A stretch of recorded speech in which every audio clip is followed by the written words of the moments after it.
Hello दोस्तों, मैं महबूब आलम।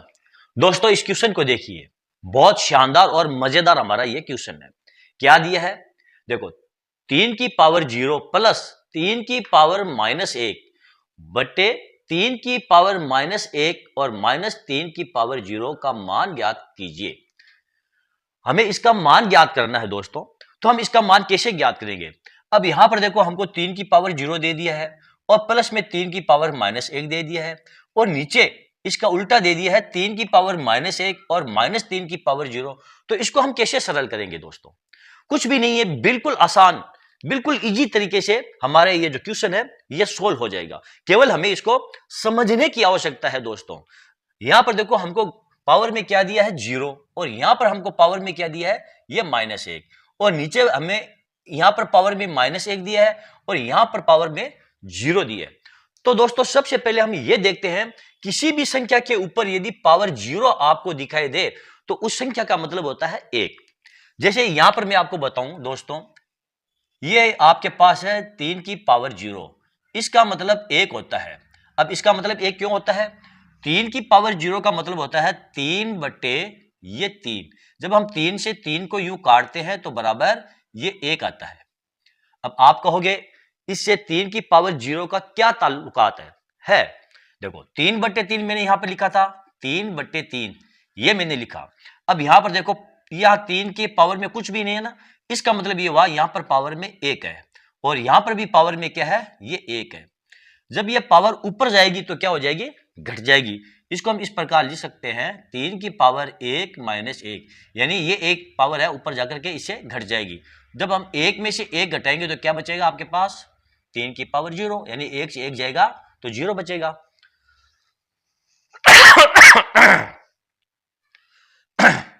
इसलिए 3 की पावर 0 का मतलब क्या होता है? ये 1 होता है। ओके दोस्तों, आ गया समझ में? दूसरी चीज आप यहां पर देखो, 3 की पावर आपको क्या दिया है? यहां पर -1 दिया है। फॉर्मूला क्या है? यदि आपको यह दे दिया जाए, यदि m की पावर y है तो इसका मतलब है 1 बटे m की पावर ये -y। और यदि आपको यह दे दिया जाए m की पावर -y है तो फिर ये क्या हो जाएगी? 1 बटे m की पावर ये y हो जाएगी। कहने का मतलब दोस्तों ये है, जब ऊपर पावर माइनस में हो तो वो बट्टे में जाकर के और प्लस में हो जाती है, और जब पावर बट्टे में माइनस में हो तो वो ऊपर जाकर के और प्लस में हो जाती है। ठीक है, ये बात आपको ध्यान में रखनी है। अब यहां पर देखो, 3 की पावर 0 है तो 3 की पावर 0 का मतलब क्या हुआ? अभी मैंने आपको बताया है कि 1, यहां पर हम लिख देंगे ये 1 और ये प्लस, और 3 की पावर-1 है तो ये बट्टे में जाकर क्या हो जाएगी? प्लस में। इसको हम इस प्रकार लिख सकते हैं दोस्तों, 1/3, और बट्टे में देखो 3 की पावर-1 तो ये हो जाएगा आपका 1/3, और -3 की पावर 0 का मतलब क्या हुआ? ये 1। अब बड़े आराम से हम 1 + 1/3 को सरल कर सकते हैं। क्या आ जाएगा? 1 + 1/3 बराबर क्या होता है? ये 4/3, और बट्टे में क्या आ जाएगा? 1/3 -1, इसको जब हम सरल करेंगे तो ये आ जाएगा आपका -2/3। अब ध्यान दो दोस्तों, इस 3 से इस 3 को आप काट सकते हो, इस -2 से 4 को काटेंगे तो हमारा आंसर आ जाएगा ये -2। ये हमारा आंसर है। मैंने 3 से 3 को काटा है और -2 से 4 को काटा है। कैसे? देखो, आप इसको इस प्रकार लिख सकते हो। मैं यहां पर साफ करता हूं और मैं आपको बताता हूं। जैसे आपको ये दिया है 4/3 और बट्टे में आपको क्या दिया था? -2/3 ये दिया था। अब देखो, 4/3 और बट्टे में आपका -2/3 है। जब बट्टे में कोई संख्या होती है तो इसका मतलब ये हुआ 4/3 में 2/3 का भाग दिया गया है। इस प्रकार हम इसको लिख सकते हैं, 4/3 भाग -2/3, इस प्रकार लिख सकते हैं हम इसको। अब देखो, यहां पर बीच में भाग का चिन्ह है तो इसको हम गुणा में बदलेंगे। ये हो जाएगा आपका 4/3 और गुणा ये 3 ऊपर चला जाएगा और 2 नीचे आ जाएगा, तो ये हो जाएगा -3/2। अब देखो, ये 3 से ये 3 कट गया आपका, इस 2 से ये 2 कट गया तो बराबर माइनस ये 2 आपका आंसर आ गया है। ठीक है दोस्तों, तो इस प्रकार हमने हमारे इसको काटा हमने और हमारा जो आंसर है वो -2 हमारा आंसर आ गया है। तो दोस्तों जब भी आप किसी भी संख्या के ऊपर पावर में 0 देखो तो सीधा सा उसका अर्थ है कि उसका मान 1 है। वहां पर 1 लिखा है, 3 की पावर 0 है तो यहां पर 3 की पावर 0 हमें दिखाई दे रहा है, लेकिन एक्चुअली में यहां पर क्या है, यहां पर 1 है। यहां पर 3 की पावर 0 है, यहां पर एक्चुअली में क्या है, यहां पर 1 है। 3 की पावर -1, इसका मतलब ये हुआ यहां पर 1/3 है और यहां पर भी 1/3 है। ओके दोस्तों, तो चलो दोस्तों मैं आशा करता हूं इस प्रकार के क्वेश्चन को सोल्व करने में आगे आपके सामने कोई भी परेशानी नहीं आएगी। देखते हैं हमारा अगला क्वेश्चन। दोस्तों ये रहा हमारा अगला क्वेश्चन, बहुत शानदार क्वेश्चन है दोस्तों। ये भी देखो क्या दिया हमको, 3 की पावर 10 गुणा 27 की पावर 2 बराबर 9 की पावर 2 गुणा 3 की पावर n हो तो n का मान ज्ञात कीजिए।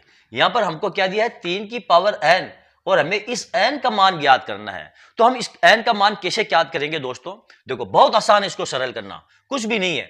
जब भी आपको पावर दी गई हो इस प्रकार, जैसे 3 की पावर 10 है, 27 की पावर 2 है, 9 की पावर 2 है, 3 की पावर n है, तो हमें क्या करना है, ये जो आधार है यहां पर देखो गुणा का चिन्ह दिया है, यहां पर भी क्या है, गुणा का चिन्ह दिया है। यदि ये आधार समान हो जाए तो जब घाते हैं वो आपस में जुड़ जाएगी। यदि गुणा करना है आपको तो यहां पर देखो इनका दोनों संख्याओं का गुणा करना है तो यहां पर घाते आपस में जुड़ जाएगी। कब, जब ये आधार बराबर होंगे, समान होंगे। यदि संख्याओं का आधार समान है, एक ही आधार है, तो फिर उनकी जो घातें हैं गुणा करने पर वो जुड़ जाती है। इस प्रकार देखो अब यहां पर 3 की घात 10 है, यहां पर हमको आधार 3 करना है, यहां पर भी हम आधार 3 कर ले और ये आधार 3 है ही है और यहां पर भी हमको आधार 3 दिया है, तो हमारा काम हो जाएगा। तो इसको हम इस प्रकार लिख सकते हैं दोस्तों, ये 3 की घात 10 गुणा, अब ये जो 27 है इसको हम इस प्रकार लिख सकते हैं 3 की घात 3 और ये गुणा 2। क्यों, देखो 3 की घात 3 का मतलब 27 होता है, इस 27 को हमने पावर में कन्वर्ट कर लिया है, फिर बराबर का चिन्ह। अब देखो ये 9 है, इसको हम इस प्रकार लिख सकते हैं 3 की घात 2 गुणा ये 2 और गुणा में हमको क्या दिया है, ये 3 की घात n। अब ध्यान दो दोस्तों, हमारे जितने भी आधार हैं वो सब के सब समान हो गए हैं। यहां देखो 3 है, यहां पर 3 है, यहां पर 3 है, यहां पर 3 है। बस यही इसका मूल मंत्र है दोस्तों। जब भी आपको संख्याएं घातों में दे दी जाए और उनको आपको मल्टीप्लाई करना है तो फिर आप आधार है उनको आप बराबर कर लो, बस आपका सॉल्यूशन निकल चुका। अब यहां पर देखो ये 3 की घात 10 है और ये दोनों घातें आपस में गुणा हो जाएगी, तो क्या आ जाएगा आपके 3 की घात 10 और गुणा में आ जाएगा 3 की घात ये 6 बराबर ये 3 की घात 4 हो जाएगी, 2 गुणा 2 4 और गुणा में ये 3 की घात n। अब क्या करोगे आप, देखो इन दोनों घातों को आप जोड़ लो तो ये हो जाएगा आपका 3 की घात 10 प्लस 6 कर देता हूं, चलो मैं आपको स्टेप बाय स्टेप करते हैं हम। 10 प्लस 6 बराबर, ताकि आपको समझ में आ जाए, ये हो जाएगा आपका 3 की घात 4 प्लस ये n। ये कितना हो जाएगा आपका, ये हो जाएगा 3 की घात 16 और बराबर 3 की घात 4 प्लस ये n। अब घातों की तुलना करेंगे हम, इन घातों को सरल करेंगे तो यहां पर क्या है, 16 बराबर 4 प्लस n है। मैं यहां पर लिखता हूं 16 बराबर 4 प्लस ये n। 4 को हम पक्षांतरण करके 16 की तरफ लेकर आएंगे तो ये हो जाएगा आपका n बराबर 16 माइनस 4 और n बराबर हो जाएगा आपका ये 12n स्क्वायर है। बिल्कुल आराम से हमने हमारे इस क्वेश्चन को सोल्व कर लिया है। अब दोस्तों यहां पर हम स्टेप बाय स्टेप चले हैं, तब ये इतनी लंबी प्रक्रिया हुई है, वरना ये बिल्कुल 2 लाइन के अंदर हम इसको सोल्व कर सकते हैं।